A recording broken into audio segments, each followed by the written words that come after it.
talking today about assessment and accreditation of learners using open education resources. And we've had sponsors, mainly from the Social Sciences and Humanities Research Council of Canada, Commonwealth of Learning, and of course our university. I'm talking today, I'm giving really a summary of what's in a more intensive study put out by the Commonwealth of Learning, and it's available at commonwealthoflearning.col.org. And you'll see there, go to the publications section and you'll see this report on the assessment and accreditation of learners. And while you're there, you may as well look at some of the other good stuff they have. We have this, which is a beginner's guide to getting into open educational resources. And there's a book on research articles about open educational resources, innovation, research, and practice. So that's my commercial.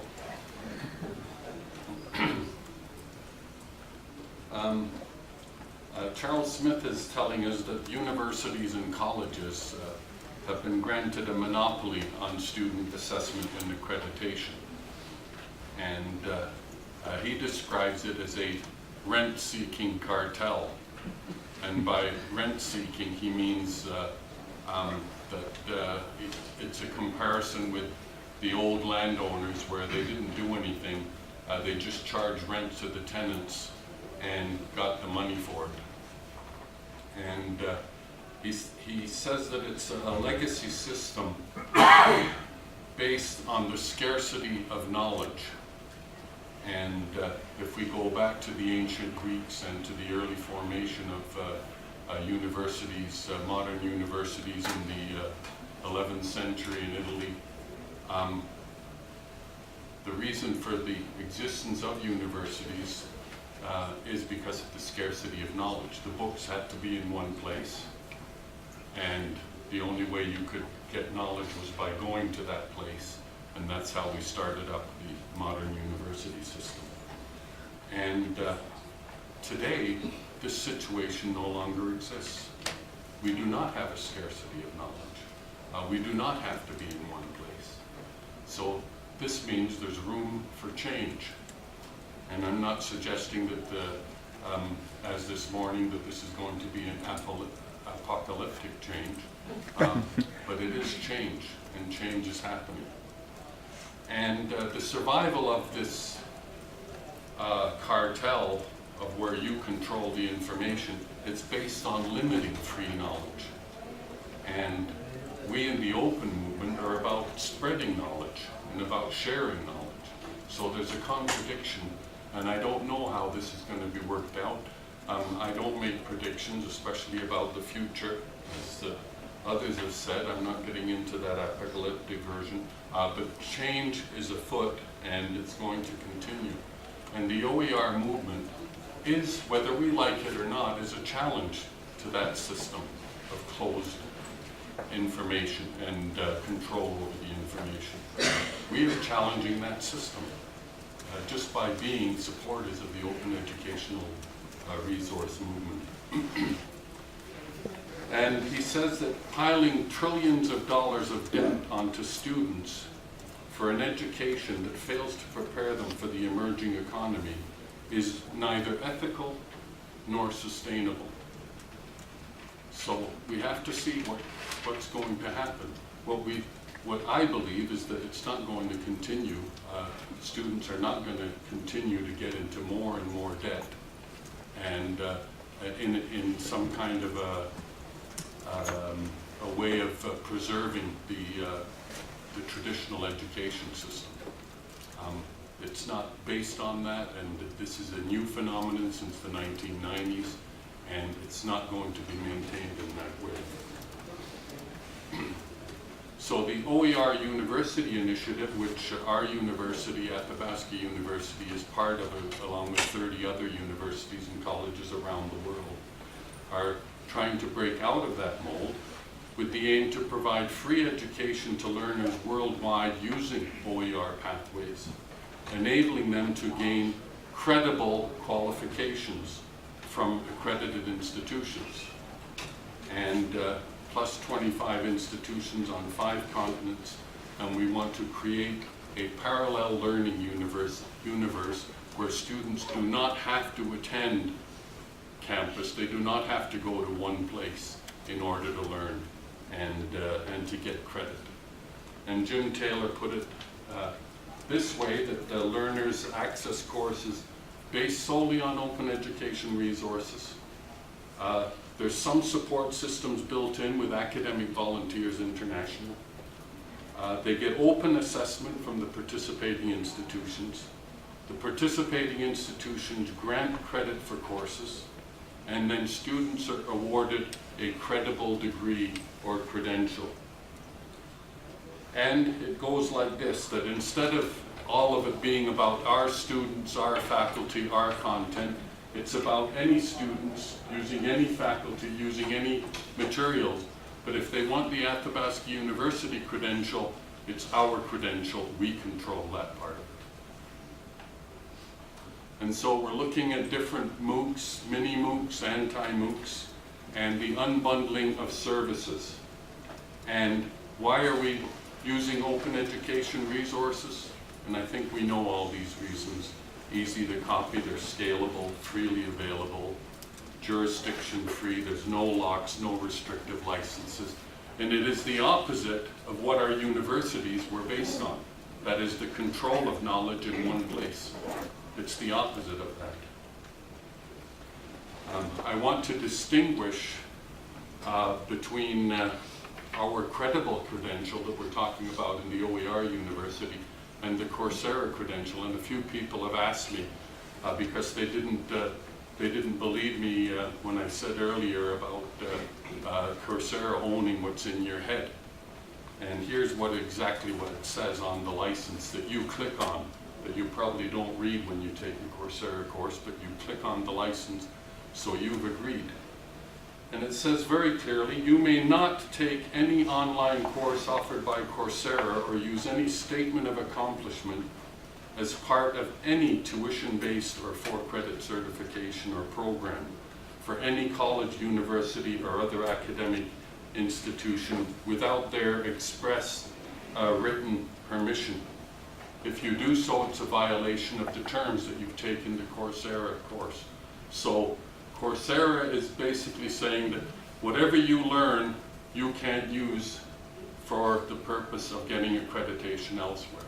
They own what you've learned, and this is a very new concept in the world. Yes? Actually, as you've been talking, that points right at the distinction that I think we need to be making in here, that there's information.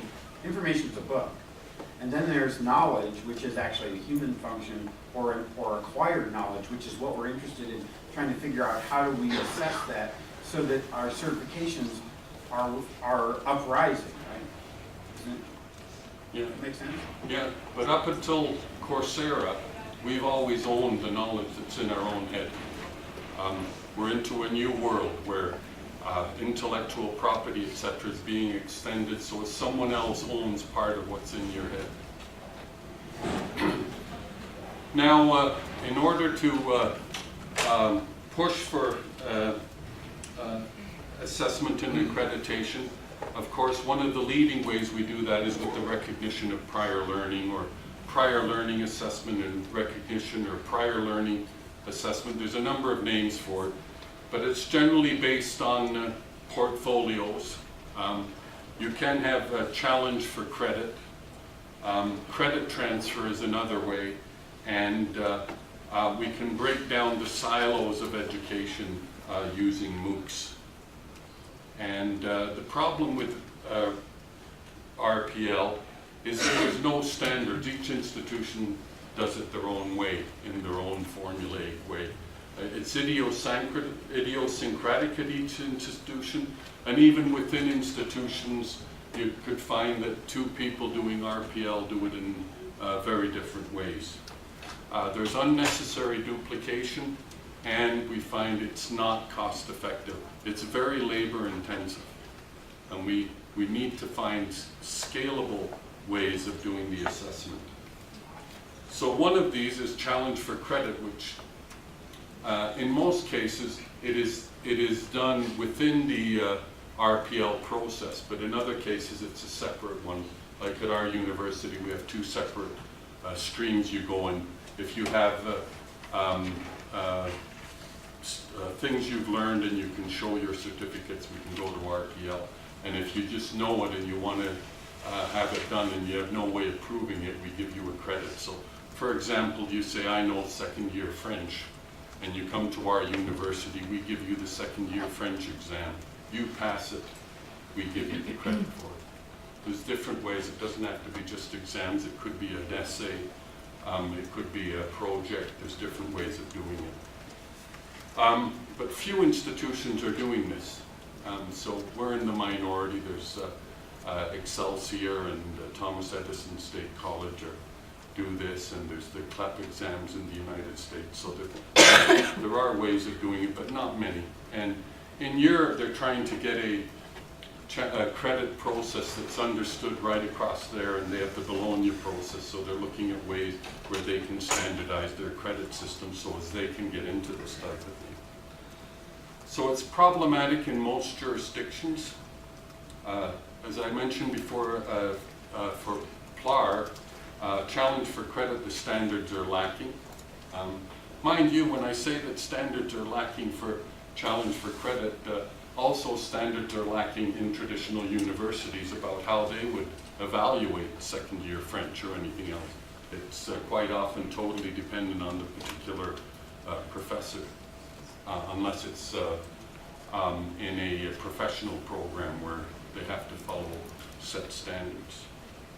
So challenge for credit, is it RPL? I think it's a moot issue, it doesn't really matter, but it's an important assessment process that we need to have. The other big one is credit transfer. And in North America, with the 3 credit system all around Canada and the United States, especially at the first and second year level, it's fairly easy to do. It's not in most universities. Some universities, of course, still don't accept it, but it is. And in Europe, as I mentioned, for the exams, the Bologna process, they're trying, and they've been trying for the last 15 years to get to a situation that we have in North America, is to get some kind of standard recognition for their courses. So credit transfer is problematic in most jurisdictions outside of the United States and Canada. And I must say, even in the United States and Canada, there are problems with it. But relatively speaking, it's smooth, especially at the first and second year level. Standards are lacking. And this can be labor intensive too, if it becomes a matter of looking into each course transfer rather than just accepting them. And at our university, generally, we are the only Canadian university that has a United States accreditation, Middle States accreditation. And we generally, anything from an accredited university or college, we just take the transcript, and if you have it, that's it. So there's no labor problem there. But if it isn't, in most places, they want to look at it and see how it fits, etc. And especially if you want to get into a specific program, the history teachers want to see what you actually took in American history, because they have their own way of teaching history, and if you haven't done it their way, they'll make you do it again their way. Some of the barriers that we find, and one of the main ones is fear of change. They say the only people who like change are wet babies. The fear of losing students to informal learning, and this is a discussion we're having at our university, where they're saying, well, if these students take the challenge exam, that means they're not going to pay full tuition and take our course, and our teachers are going to lose jobs. So it's a fear of losing students to informal learning is about the fear of losing teaching jobs. And there's a lot of confusion over copyright issues, and there's concerns over the effort needed to implement it. And this varies from institution to institution. So with some, it'll be easier than others, depending on your bureaucratic, your policy environment and a huge range of variables. A big one, the conflict with commercial publishers and SIGs, special interest groups. And this is a good sign that the publishers are starting to complain about us. This means we're doing our job well. We're getting them rankled. So yes, it's going to get worse. The commercial publishers of textbooks and they're on a gravy train where it's like a slush gate that takes government grant money through the student right to their cash register. And they're not going to give up without a fight. We haven't seen it get going yet. It started, but the more successful we are, the more opposition we're going to get from publishers. The lack of committed faculty, and again, one of the problems we see is that a faculty member, they take a Pearson text and it's got all of the formative and summative evaluation in there. They don't have to do anything. And we have to address this problem in the OER movement. And I believe we are, when we're looking now at test banks of item banks for tests of a wide range. And if we can have open education resource test banks of 500 or 1,000 items, we can give this to the teachers so as our OER are just as easy to use, just as usable as the commercial. Lack of support from senior management, and of course this is a big one, is if your senior management doesn't support you, you're really fighting a desperate battle. And but even this is changing. We are getting support from many are sort of getting the idea that this is a good thing to be on. And I think two things have had a big effect in Canada. Is number one is the Paris Declaration on Open Education Resources, which has opened up the eyes of our governments. And they brought up OER issues with our senior administrators, our presidents and vice chancellors. So that's been big. And the other big one is, and again, it's nice as a Canadian to say good things about the United States once in a while. It's the U.S. has been leading in open access internationally by promoting among the Organization of Economic Development, the OECD countries, to open up all research, all productivity that's been paid with taxpayer dollars. And they've challenged countries around the world to do that.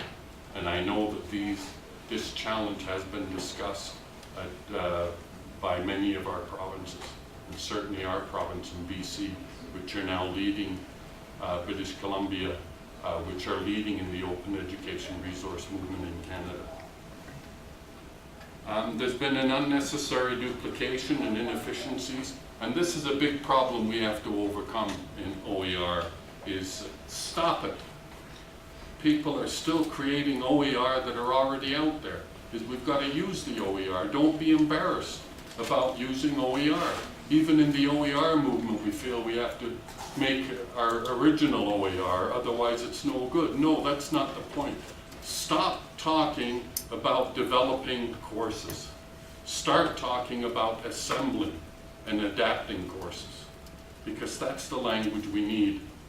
Developing courses is what we're trying to get away from.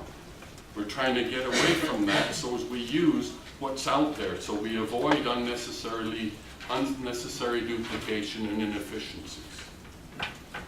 And of course, the cost of change. How much is it going to cost us to move over to this system? But the other thing we have to think of is how much is it going to cost us if we don't move over to this system. So the lack of standards within and external to countries, I believe, is the most significant policy barrier. Is we need standards, quality standards, interoperability standards, different types of standards. So the incentives for OER, low cost of entry. If you use OER, there's no licensing restrictions. You can localize, you can easily update and there's student acceptance of them.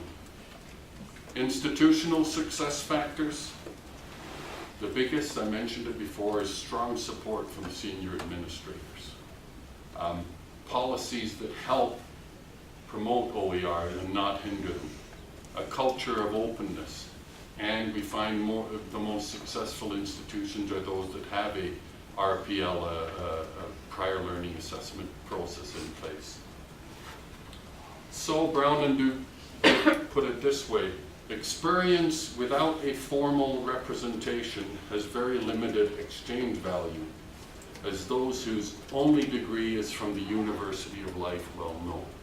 So we need to find ways of assessing and accrediting those who learn using open education resources, and we cannot leave it as a monopoly for the traditional institutions.